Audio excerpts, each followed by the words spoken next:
Добро утро, 9 септември, навън е тъмно. Светят уличните лампи още. Трудно е да се върнете към ежедневието или към рутините си, ако сте ги спрели напълно покрай почивките, което е напълно нормално за повечето хора и за баланс.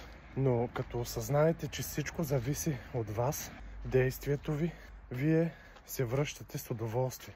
Да, в началото е трудно, но после няма как да не сте удовлетворени, ако го направите. Каква е другата алтернатива? Да не се върнете и да се предадете.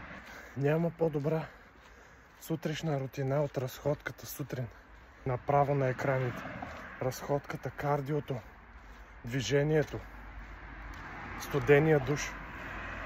И това ви подготвя много добре сутринта и ви събужда за каквото и да е било. Задачи, училище, работа или други неща. Всичко във вашите ръце. Как мислите? Трябва да действате задължително. Резултатите са последното нещо, върху което трябва да се фокусирате.